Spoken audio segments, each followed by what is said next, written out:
Pemirsa, kasus yang membelit pimpinan Pondok Pesantren Al Zaitun, Panji Gumilang masih berlanjut. Penyelidikan yang dilakukan Barreskrim Polri adalah masih melakukan pemeriksaan terhadap saksi-saksi.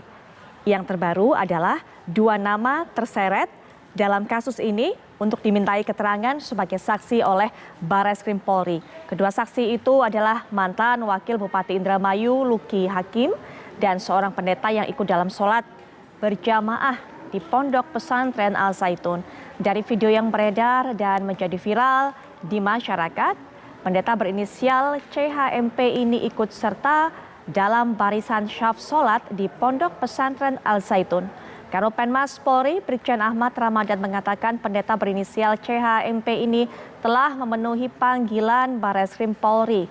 Selain itu, mantan Wakil Bupati Indramayu Luki Hakim juga telah memenuhi panggilan sebagai saksi. Pihaknya juga telah memanggil FAW yang merupakan istri dari Panji Gumilang.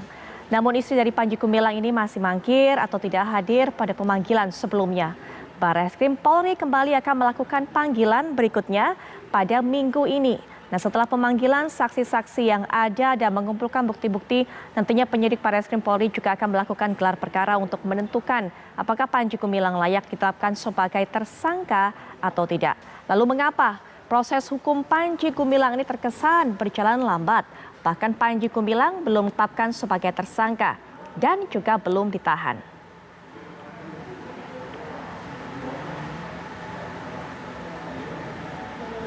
Pemirsa, kita juga akan dengarkan bagaimana pendapat dari Menteri Koordinator Politik Hukum dan Keamanan, yaitu Mahfud MD, yang menegaskan bahwa selain mengusut kasus penodaan agama, Panji Gumilang dan Al Zaitun juga akan diusut dengan dugaan kasus pencucian uang. Saat ini PPATK telah memblokir 145 rekening dari 256 rekening yang dimiliki Gumilang dan Pondok Pesantren Al Zaitun. Namun, Mahfud MD menyatakan pengusutan akan bertindak secara hati-hati. Ini yang kami sampaikan ke Polri, pencucian uang, dugaan pencucian uang. Karena kekayaan Yayasan Al Zaitun itu kan seperti kita katakan, kita memblokir 145 rekening dari 256 rekening pribadi ditambah sisanya sampai 367. Itu kira-kira 60-an gitu, kira 70 rekening lain yang terkait dengan itu. Ada yayasannya sendiri banyak gitu. Nah, itu diperiksa demi ketertiban. Kemudian itu semua perlu proses karena ini menyangkut hukum, kita tidak boleh buru-buru. Yang penting sudah ada SPDP dan sudah menyebut, SPDP itu sudah menyebut nama inisial. Itu saya kira udah jelas masyarakat ini orangnya, bahwa kapan nanti tindakan hukum yang lebih konkret, misalnya pemanggilan, penahanan, pengajuan dan sebagainya, itu memang harus lebih hati-hati, Ini menyangkut hukum sehingga tidak boleh terburu-buru. Setidaknya sudah dikeluarkan SPDP, sudah naik ke dalam tahap penyidikan. Itu disampaikan oleh Profesor Mahfud MD selaku Menko Polhukam. Saya sempat sampaikan tadi di awal, pemirsa, 4 Juli kasus ini, kasus dugaan penodaan agama yang dilakukan oleh Panji Gumilang naik tahap penyidikan hingga saat ini 18 Juli, artinya sudah 2 pekan kasus ini berlalu sejak dinaikkan menjadi penyidikan, tapi belum ditetapkan sebagai tersangka. Apalagi semuanya yang harus dilakukan oleh pihak kepolisian. Betulkah ini bisa disebut bahwa kepolisian dinilai bekerja secara lambat? Kalau kita lihat juga ada 2 pihak yang melaporkan Panji Gumilang dengan kasus dugaan penodaan agama atau penistaan agama. Ada satu lagi pihak dari Forum Indramayu Menggugat yang melaporkan Panji Gumilang atas dugaan penyalahgunaan ataupun juga pengelolaan secara ilegal dana zakat dan juga dana infak. Dan untuk bisa membahas lebih lanjut mengenai hal ini sudah hadir para narasumber di samping saya. Beliau merupakan ahli hukum pidana, ada Bang Aristo Pangaribuan. Selamat malam, Bang Aristo. Selamat malam, Mbak Putri. Baik, selain Bang Aristo juga akan bercerita lebih lanjut kepada kita. Beliau juga sempat membuat buku ini yang saya tunjukkan kepada Anda, Konsep Cuci Otak NII, yang juga merupakan mantan anggota NII, yaitu Bapak Imam Solahuddin. Assalamualaikum warahmatullahi wabarakatuh. Selamat malam, Pak Imam. Dan juga salah satu narasumber yang akan bergabung dengan kita secara daring, beliau juga sudah memberikan kesaksiannya kepada pihak kepolisian, yaitu ada Mas Luki Hakim selaku mantan Wakil Bupati Indramayu. Assalamualaikum warahmatullahi wabarakatuh. Selamat malam Mas Luki Hakim. Selamat malam. Waalaikumsalam warahmatullahi wabarakatuh. Baik, seluruh pemirsa seluruh Indonesia. Ya, Mas Luki Hakim, saya yakin pasti banyak pertanyaan yang diulang-ulang juga ke Mas Luki Hakim. Apa sebenarnya yang disampaikan pada saat kemarin memberikan kesaksian? Apakah memang murni hanya mengenai soal penodaan agama ataukah juga sempat ditanyakan oleh pihak penyidik terkait dengan bagaimana rekening-rekening ataupun juga pengelolaan dana yang dimiliki oleh Al Zaitun? Setahu ataupun juga sepengetahuan dari Mas Luki Hakim saat itu ketika masih menjadi mantan Wakil Bupati Indramayu, Mas Luki. Iya, saya ditanya 10 pertanyaan dan seputar tentang penodaan agama. Jadi atau awal dari saya kenal dan kenapa saya ada di tempat itu, tapi tidak sampai ke level tentang pengelolaan rekening. Memang saya ditanya pendapat mengenai kekayaan Al Zaitun, tapi saya katakan bahwa saya tidak punya alat atau wewenang atau tools untuk mengaudit itu karena di luar kewenangan sebagai wakil kepala daerah. Mas Luki yang saat itu menjadi pejabat di daerah setempat sebagai mantan wakil bupati yang mungkin juga mengetahui sebenarnya siapa saja yang menjadi... Mas Luki, mohon maaf sepertinya suaranya terputus. Mas Luki bisa mendengar saya? Saya bisa mendengar, ya. Baik. Ya, Mas Luki pada saat itu masih menjabat sebagai Wakil Bupati Indramayu yang mungkin mengetahui sebenarnya seperti apa sumber daya yang dimiliki oleh Pondok Pesantren Al Zaitun, siapa donaturnya, siapa siswanya, berapa orang siswanya.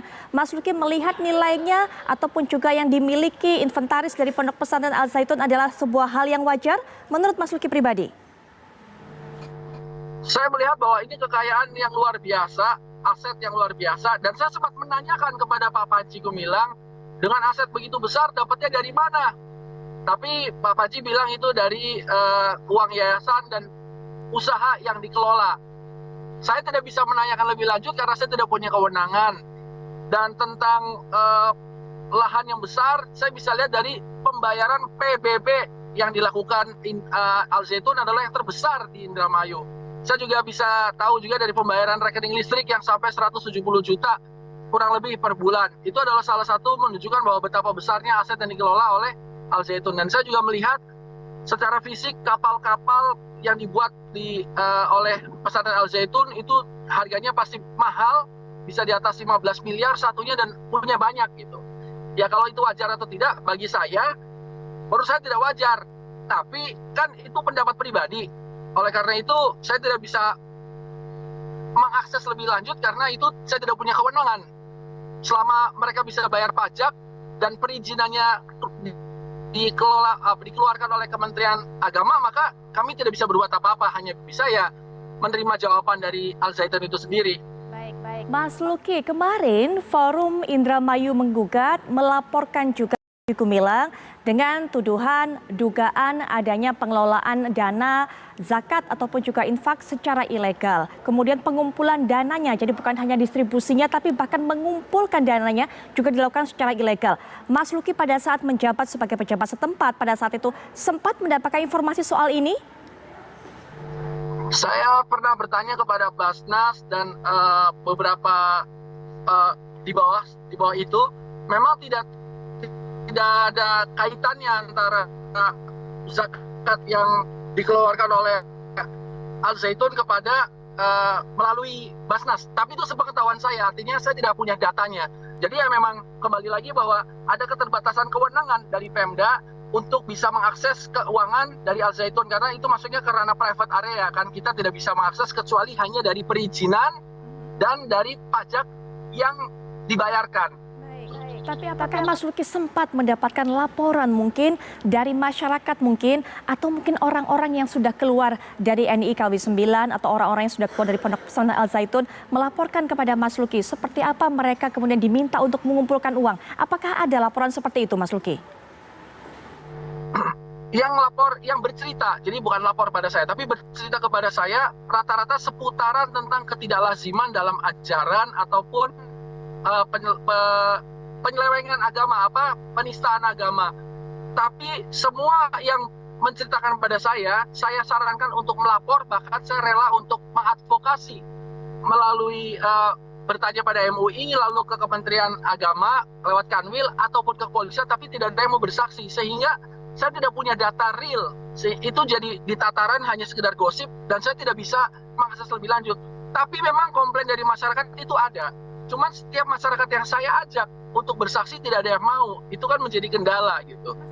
Alasan mereka ini hanya berbicara, hanya mengadukan, ataupun mungkin ngobrol-ngobrol warung kopi lah ya, seperti gosip, isu dan sebagainya, tapi tidak mau bersaksi, tidak mau ketika ini dibawa kepada jalur yang sesungguhnya. Ya, kebanyakan dari mereka, saya nggak tahu ya, mereka takut karena yang mereka katakan mungkin ada kesaktian tertentu atau apa ya, istilahnya kalau orang sana bilang, bukan kuala, tapi ada kesaksian tertentu yang mungkin dimiliki oleh beliau. Saya tidak tahu, tapi pada kenyataannya tidak ada yang mau berani bersaksi. Karena saya bilang bahwa sebelum melapor, saya akan bertabayun, saya akan telepon Pak Panji untuk menanyakan. Tapi memang pada ketakutan. Saya juga bingung kenapa takut, kan kalau cuma nanya. Tapi lagi-lagi saya sebagai pengayom, bukan menerima laporan, sebagai pengayom masyarakat ya hanya bisa mendengarkan saja, tidak bisa meneruskan tanpa bukti. Masyarakat ataupun juga mantan dari anggota NII KW 9 tersebut ataupun juga orang-orang yang pernah ada di Pondok Pesantren Al Zaitun merasa ketakutan dan juga merasa bahwa Pak Panji Gumilang ini memiliki kesaktian tertentu. Begitu ya Mas? Nanti kita Mas Luki, tapi mungkin Pak Imam punya pandangan juga soal ini. Begitu menakutkannyakah sosok Panji Gumilang ini bagi para pengikutnya sehingga mereka juga begitu tunduk dan tidak berani mengucapkan apapun atau bahkan melaporkan? Iya, kalau bagi masyarakat maksudnya ya masyarakat NII yang menjadi mu'adzab, jadi guru. Mu'adzab itu pekerja yang dipekerjakan di sana. Nah, ini adalah warga-warga NII yang tadinya dari teritorial, ya kan, terus dikirim ke sana jadi mu'adzab, jadi pekerja, jadi guru. Kalau dulu ada namanya jadi Tibmara, bagian pengamanan dan garda mahal itu kan. Nah, orang-orang ini adalah orang-orang yang di teritorial itu, ya kan, yang mereka tidak punya pilihan memang, ya kan, tidak punya pilihan lain kecuali untuk taat. Baik, Pak Imam, mungkin mohon maaf, saya hentikan sampai di situ. Saya yakin masih banyak lagi yang akan diceritakan oleh Pak Imam, tapi kita akan jeda sejenak, karena mereka segera kembali dengan cerita-cerita menarik lainnya, tapi setelah jeda berikut ini kami segera kembali.